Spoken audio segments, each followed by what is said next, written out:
Over. Hi, this is Angie Davidson, and today I will be presenting our ACT presentation.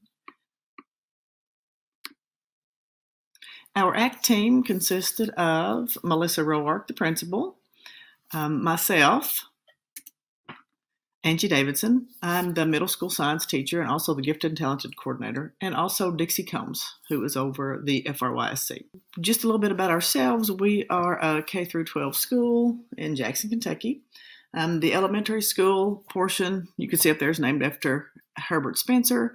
And then our mission statement, of course, is the Jackson Independent School District assures exemplary schooling in a nurturing, secure environment with the academic and personal well-being of our students at the heart of all we do.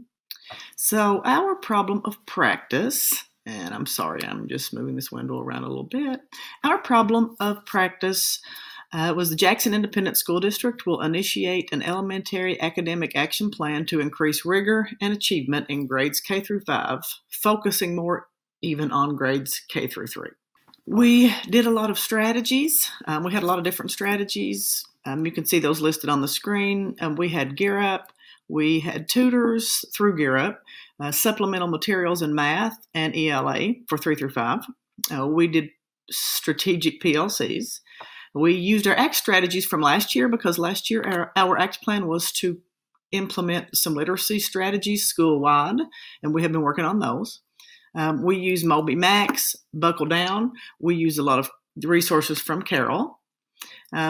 We created and used a K through 3 teacher leader professional learning community as a mechanism for professional development and growth. We have a standards-based curriculum map. There's different forms, but it still left some personal choice in there. KVIC broke the standards down for our teachers, and then we had a visual map. The K through 3 students participated in that. Currently, most important aspect is that we felt like the teachers needed to all be on the same page as far as the standards were concerned that they were teaching. Teachers also were to bring samples of student work to the PLC so they could kind of look and discuss each other's work. Check off and document each standard taught. Proof to demonstrate that targets from the PLCs were being carried out in the classroom.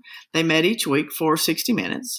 They were also going to implement data walls, look at assessment from things like MAP and K-Prep, and code and mark students. Tracking system using any of the choices. So there was a lot of choice left in there. You could use any of the different strategies we talked about tracking students, or they could if they wanted to. Looking at all students in the classroom. If on the wall kids can see progress, we were really trying to implement that. That wasn't really happening as of November 2019, so we wanted to really start heavy with this in January.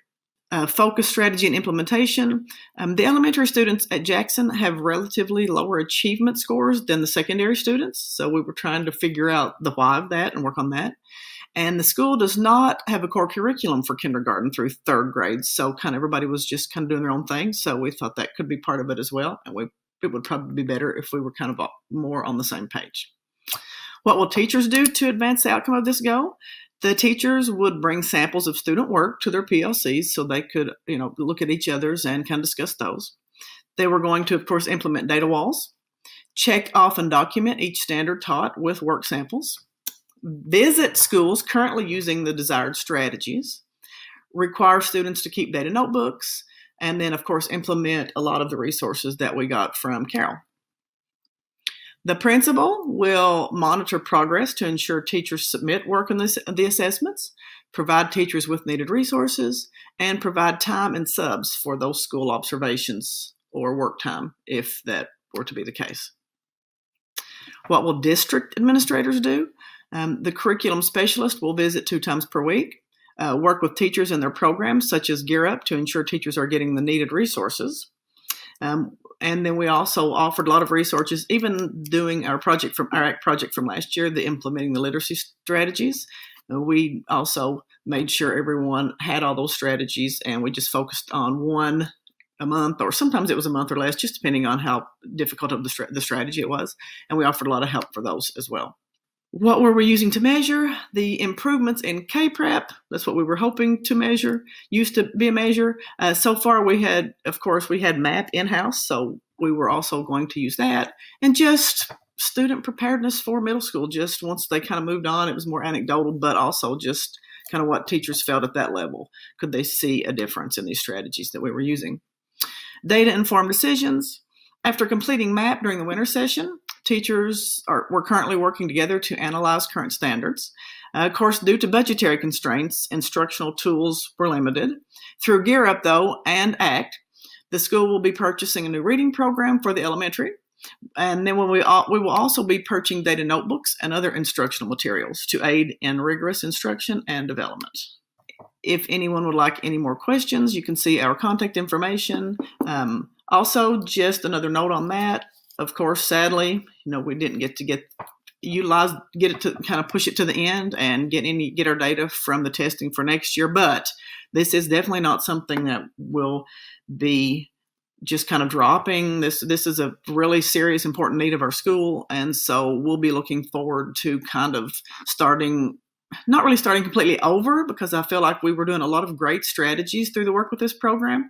But so I'm kind of thinking of it as kind of like a leg up. We're kind of a little bit ahead of the process. So next year we'll kind of start the whole process over, but with a little more in-depth understanding of what we're doing. So I feel like we'll really be able to let the program take off next year.